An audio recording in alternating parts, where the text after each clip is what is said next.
स्वदेश पर आप देख रहे हैं मनी मॉर्निंग। आपके साथ मैं हूं अभिषेक सत्यव्रतम। बाजार ने अगस्त सीरीज की जो समापन की है थोड़े से कमजोर नोट पर की है। आज से सितंबर सीरीज की शुरुआत हो रही है और आज के लिए एक ट्रिगर और भी है कि आज देश की सबसे बड़ी कंपनी रिलायंस की एजीएम होने वाली है और एजीएम में नजरें रहेंगी कि क्या इस बार की एजीएम में टेलीकॉम वर्टिकल और रिटेल आर्म की आईपीओ को लेकर मुकेश अंबानी जी क्या कहते हैं। तो आगे इस पर फोकस करेंगे और आपको बताएंगे कि क्या क्या उम्मीदें हैं। साथ ही अगले एक घंटे में आपको तमाम शेयरों पर हम जानकारी देंगे, खबरों वाले शेयर लेकर आएंगे, ट्रेड के लिए अपने एक्सपर्ट से उनके व्यू जानेंगे, स्टॉक्स को लेकर या फिर इंडेक्स को लेकर, और ब्रोकरेज हाउसेस के रिपोर्ट्स क्या आई हैं उस पर भी हम नजर डालेंगे। लेकिन सबसे पहले बातचीत करेंगे ग्लोबल बाजारों की। ग्लोबल संकेतों की अगर हम बात करें तो आज हम देख रहे हैं कि अमेरिका से जो संकेत हैं वो ठीक ठाक दिखाई दे रहे हैं और डाउ में जो तेजी रही है 71 अंकों के आसपास की तेजी रही है। हालांकि अगर आप लोअर लेवल से देखेंगे तो करीब 200 पॉइंट के आसपास की तेजी है। नेस्डेक में करीब करीब 115 अंकों के आसपास की मजबूती है लोअर लेवल से, वहां पर भी माहौल अच्छा रहा है और S&P 500 ने बनाया है नया रिकॉर्ड। तो संकेत तो प्राइमा फेसी ठीक दिखाई दे रहे हैं और कल की गिरावट के बाद हालांकि कल हमने इंट्राडे में रिकवरी देखी भारतीय बाजारों में, लेकिन गिफ्ट निफ्टी आज हम देख रहे हैं कि 20-25 अंकों की हल्की सी बढ़त पर शुरुआत के संकेत दे रहा है। तो चलिए जरा समझ लेते हैं कि ग्लोबल संकेत भारतीय बाजार के लिए कैसे हैं, एशियाई बाजारों से कैसे शुरुआत हुई है। बाकी अगर हम अन्य एसेट क्लासेस की बात करें, क्रूड की बात करें या फिर गोल्ड की बात करें, तो वहां से भारतीय बाजार के लिए क्यूज कैसे हैं। हमारे सहयोगी शरद दुबे हमारे साथ जुड़ गए हैं ग्लोबल बाजारों का पूरा अपडेट लेकर।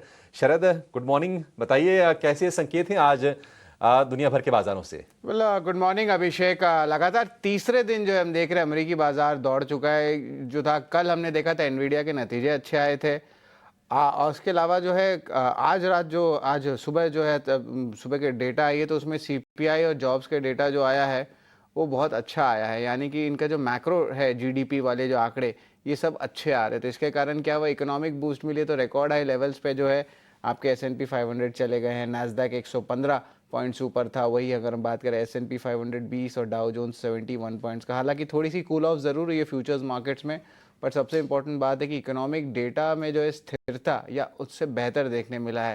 लेकिन हाँ, याद रखिए इकोनॉमिक डेटा थोड़ा सा आप कह सकते हैं बैकडेटेड में जो है थोड़ा सा एडजस्टेड भी हुआ। वो कितना सच है कि कितना झूठ है वो हमें नहीं पता, लेकिन प्राइमा फेसी जो लग रहा है कि अच्छे नंबर्स देखने मिल रहे हैं। अब शायद फेड के रेट कट भी शायद आ सकते हैं आगे ज़्यादा, तो उस पर भी नज़र रहेगी। लेकिन देखिए अभिषेक, एनवीडिया के जो नतीजे हैं मिले जुले थे, बट $60 बिलियन का एक बाईबैक भी उन्होंने अनाउंस किया था।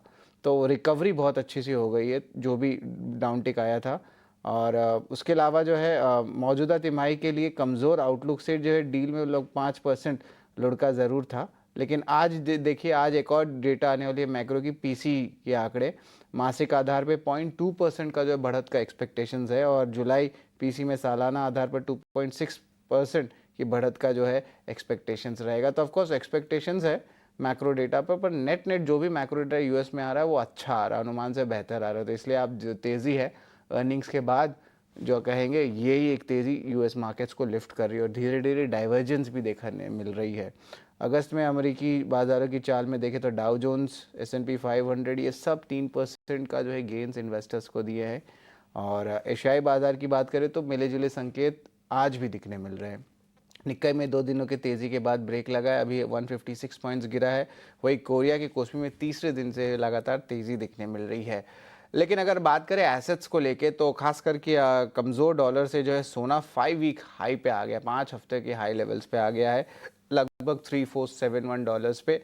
और वही सप्लाई की चिंता से क्रूड में तेज़ी कायम है। अभी ब्रेंट लगभग $68 प्रति बैरल हो चुकी है और जियोपॉलिटिकल टेंशंस थोड़े से स्कर्मिशेस जो है आपको यूक्रेन और रशिया में भी देखने मिल रहे हैं। तो either side safe haven demand और जियोपॉलिटिकल टेंशन के कारण गोल्ड और ब्रेंट क्रूड पे इम्पैक्ट आ रहा है। US 10 year bond yield stable है 4.21% पे, उतना कुछ खास चेंज नहीं आया है। डॉलर इंडेक्स की बात करें वो भी ऑलमोस्ट 98 पे ही, उतना ज़्यादा अपमूव नहीं देखने मिल रहा है। तो नेट कहेंगे कि ग्लोबल संकेत जो है पॉजिटिव है और आपको जो गिफ्ट निफ्टी देखने मिल रहा है एक थोड़े पॉजिटिव रिएक्शन देखने मिल रहा है। और याद रखिए सबसे बड़ा एक मूविंग फैक्टर रिलायंस का एजीएम भी हो सकता है, क्योंकि अभिषेक रिलायंस के जो जीडीआर है जो कल ग्लोबली ट्रेड कर रहे थे वो 1.5% ऊपर था। तो उस पर भी हमारी नज़र ज़रूर रहेगी और कंफर्टेबली जो है 24,500 का लेवल एटलीस्ट निफ्टी उसके ऊपर तो क्लोज हुआ है। ठीक है, तो ग्लोबल बाजारों से ये संकेत ठीक ठाक ही हैं और जैसे कि शरद कह रहे हैं कि रिलायंस की एजीएम पर बाजार की नज़र रहेगी और सभी की नज़र ये होंगी कि क्या इस बार की एजीएम में कोई पुख्ता रोड मैप आएगा टेलीकॉम और रिटेल आर्म की लिस्टिंग के लिए और वैल्यू अनलॉकिंग को लेकर, क्योंकि 2019 में पहली बार मुकेश अंबानी ने इन दोनों कंपनियों के डीमर्जर की बात की थी और कहा यह भी था कि अगले 5 साल में इसको लिस्ट करा देंगे, लेकिन 19 से 25 अब ये 6 साल बीत गए, अभी तक इस पर कोई ठोस चीज आई नहीं है। तो उम्मीद करेंगे कि शायद अब ज्यादा दूर नहीं है, क्योंकि ये धीरे धीरे कारोबार काफी बड़े भी हो गए और कैश के लिहाज से भी काफी इंपॉर्टेंट हो गए।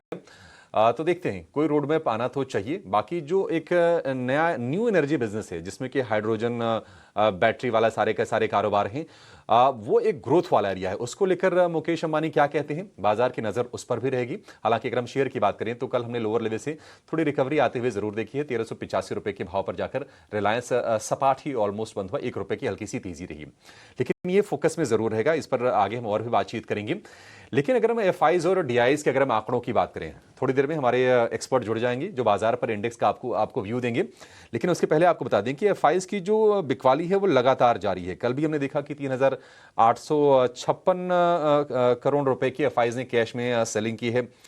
स्टॉक फ्यूचर्स की बात करें तो 1312 करोड़ रुपए की सेलिंग है। एफआईज की अगर हम इंडेक्स फ्यूचर्स की अगर हम बात करें तो वहां पर 2868 करोड़, तो चौतरफा हम देख रहे हैं कि एफआईज की तरफ से बिकवाली का माहौल है, कहीं भी कोई ऐसी राहत के संकेत दिखाई नहीं दे रहे हैं। अगर डीआईआईज के अगर आंकड़ों को देखेंगे तो आपका कॉन्फिडेंस थोड़ा सा जरूर बढ़ेगा, क्योंकि डीआईआईज लगातार बाइंग कर रहे हैं और कल के सत्र में भी 6920 करोड़ रुपए की खरीदारी डीआईआईज ने की है।